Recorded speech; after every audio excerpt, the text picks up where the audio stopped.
Hello, ladies and gentlemen. Welcome to a product testing video. We are going to product test two products together, two complementary products. We have this Team Group GX2 2.5-inch SSD, 6 gigabit per second SATA transfer rate, 1 terabyte that we bought from Amazon, and we're going to test it with this USB 3.0 disk enclosure that we got from wish.com. Now, we're going to put it all together and we're going to plug it into our lovely Asus ZenBook 13. It's actually a lovely little laptop. It does great things for me. Highly recommend. So, some things that pop out to me immediately when we plug this bad boy in, it's going to be like so, form factor. And then our enclosure is going to come down and sit on top of it. There's no sort of rail or anything that comes with this enclosure. So I don't know if it's just gonna like flop around inside or if there's something inside there, like maybe they had foam or springs. I don't know what they have in there. Maybe nothing that is gonna have that disc in there so it doesn't just come off the connector and flop. So let's go ahead and pop the disc out and see what we're working with. So it's one of these lovely plastic deals where it's like melted together on both sides, but the top is like a silly envelope.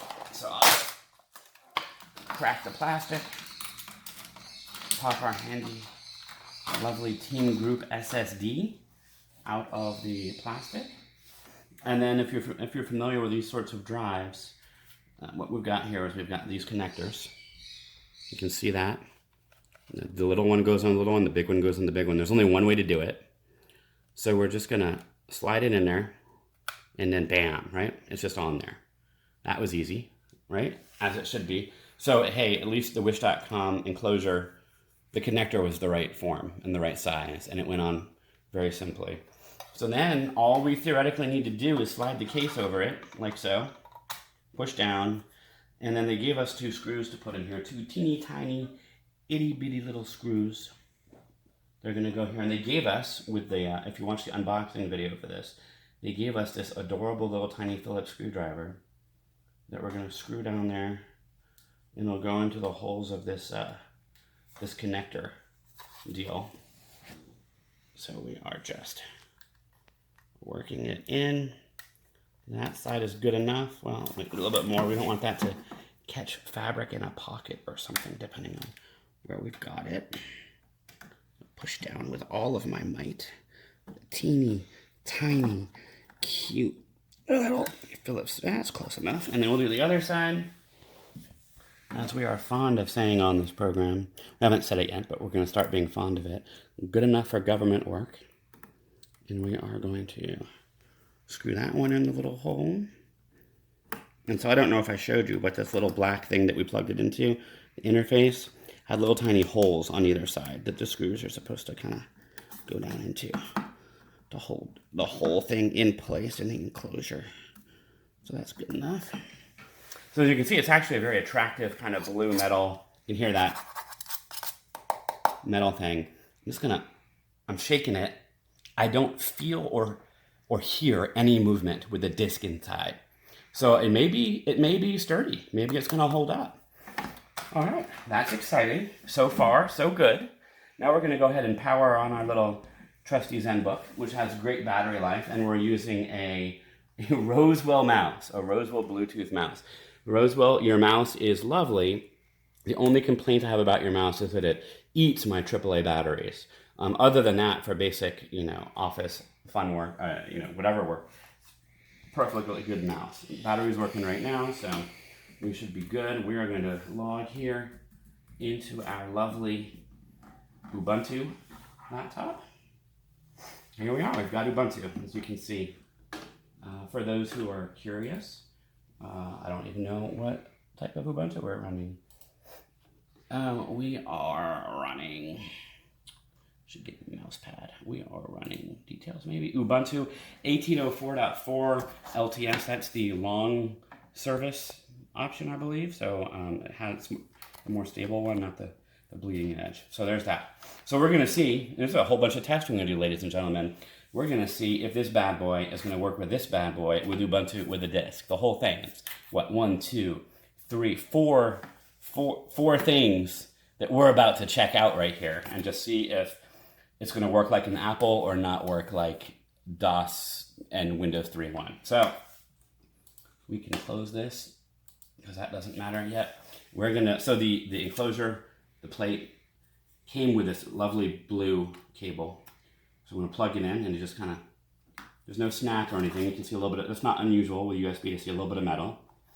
So we are going to plug it over here into this free USB port and drop our tiny screwdriver on the floor. Here, oh, look at that. We got lights. Can you see the lights? It's blinking, isn't it? Wonder what that means. It blinked a couple times and it stopped blinking. So let's have a look in here, shall we? Let's just immediately open up our file browser and look and see, do we recognize it? Do we see it? I'm not currently, usually in Ubuntu, if you're familiar with Ubuntu, when something like this happens, it'll pop up a window and it's like, yo, here's some stuff. I'm not seeing any stuff. Let's go to a command line and use our handy dmessage command and see what it sees. I don't know if you can see the letters at all. SDA attached SCSI disk. In the red here, it shows SDA no caching mode page found, assuming drive cache right through, blah, blah, blah. It does see direct access team T25, yada, yada, yada. So it looks like it sees it, but it hasn't popped up a disk. Let's see. I haven't tried this on this laptop before. Do we have a disk management tool? So we don't have to, aha, ladies and gentlemen. So we don't have to mess with, command line for you, because that doesn't look good on television. But boy, oh boy, does this look good on television.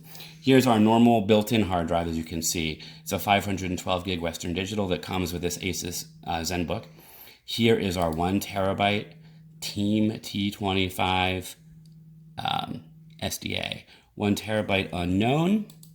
So I suspect that what we ought to do here is format a partition, and we'll just call it, what should we call it?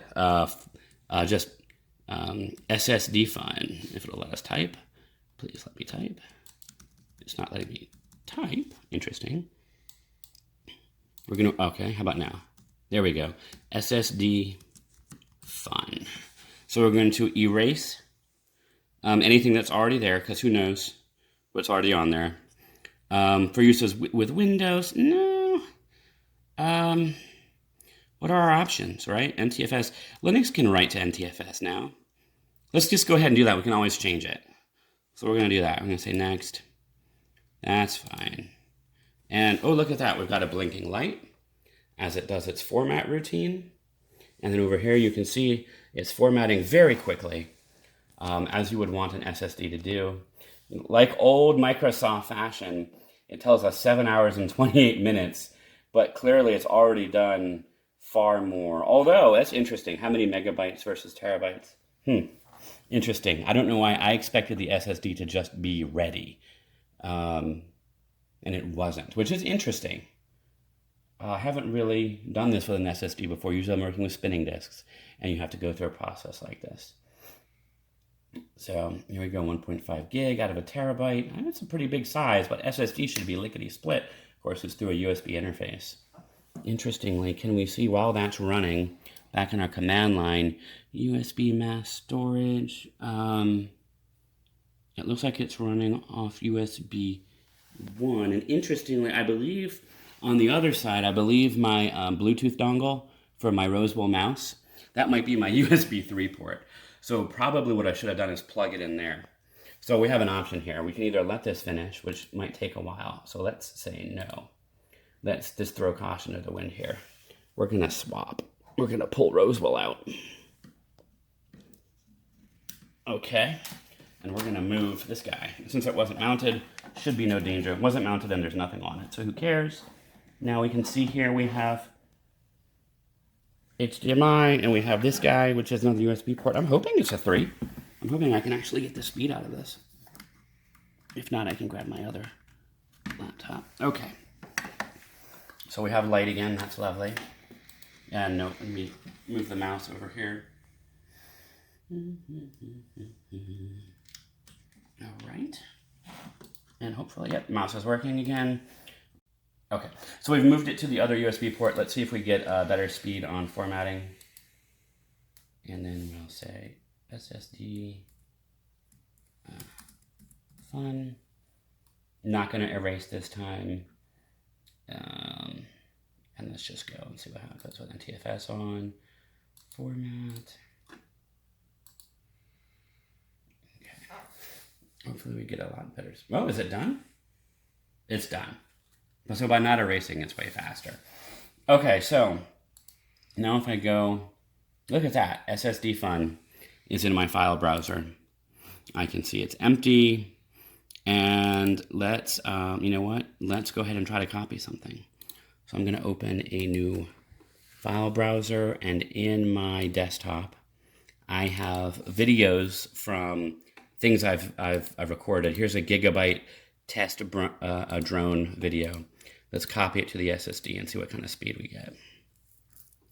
And I want to see that bigger. Look at that. 1.2 gigabytes that quickly. That's pretty good. Pretty good throughput. Let's get ridiculous, folks. Let's you know what? Let's get inappropriate and crazy. Let's go to my virtual machine directory, and here I've got a Windows VM that I just keep for fun in zip format, and then a whole bunch of other stuff. What I'm going to do is let's look at the size of our VM directory. It's 169 gig. Oh no, that's what's free. It is, show me space, contents, 57 gigs. So we got 57 gigs worth of data in here.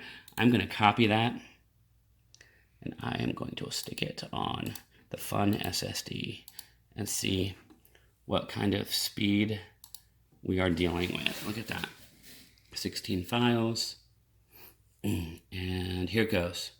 Wham. Look at that throughput. How many megabytes per second? The package says, as we watch that scroll, the package says write up to 480 megabytes per second. And we are not really getting that. But keep in mind, we're reading off the existing hard drive. So there may be something in there with that speed. And I'm not positive this is a USB 3 port. But quite frankly, if it can move that quickly, I'm pretty impressed with the speed. So we'll just kind of let it run for a minute as it does its thing. Yeah, right up to 480 megabytes per second.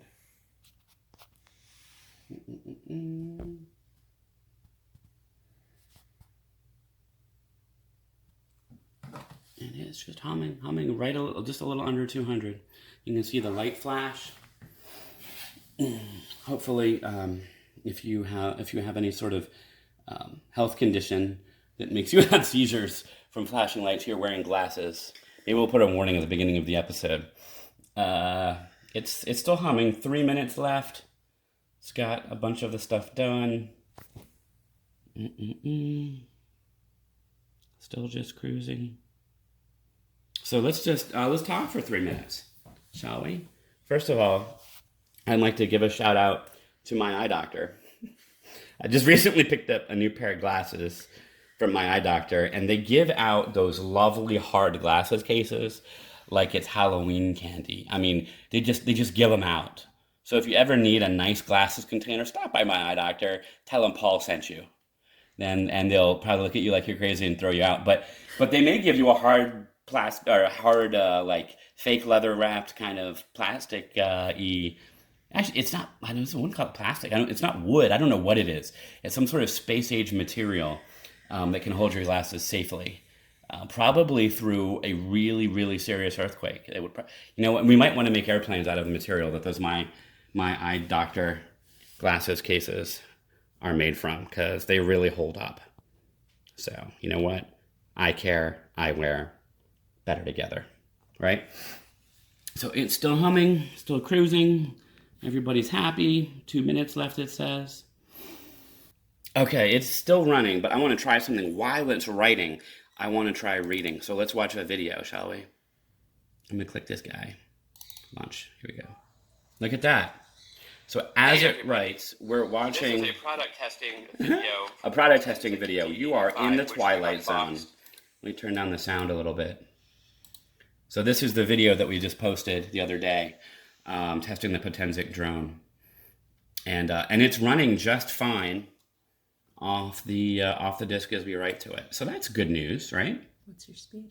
And yeah, what's our speed? Our speed has only gone down a little bit, so now it's about 176 megabytes per second.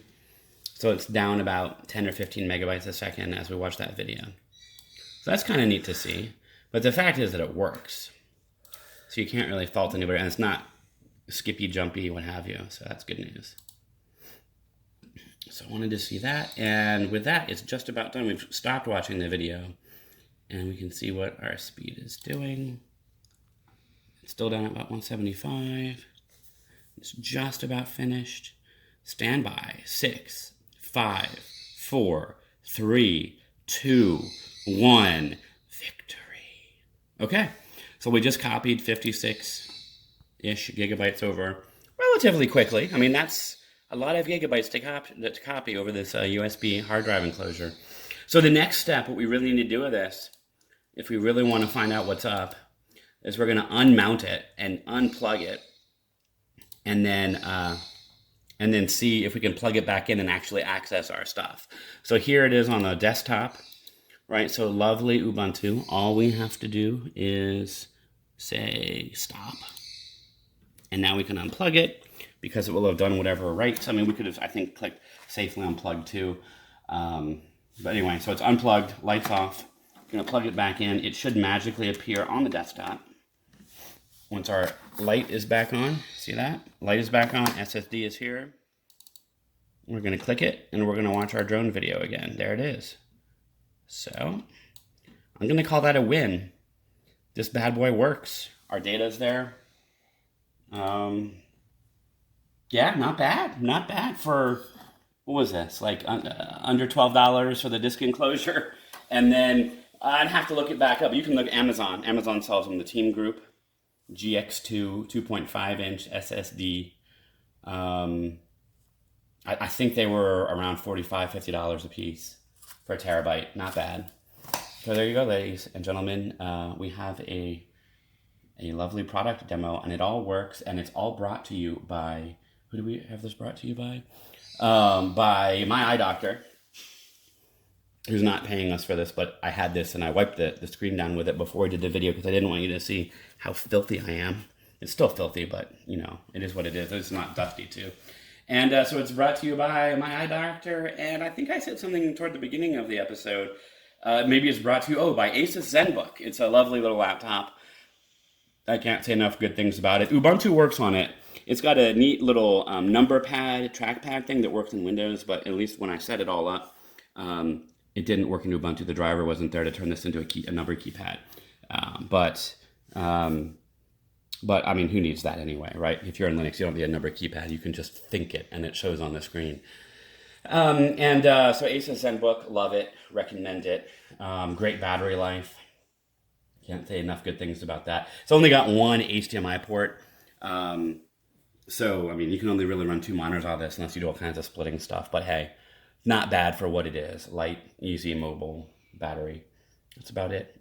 Thanks for tuning in, and look forward to eventually getting to the Fruit Ninja product testing videos that I'm working on. I've got the grinder, the bench grinder installed and tested, and so hopefully this week we'll be getting the that video together and getting that out for your viewing pleasure. Until then, adieu.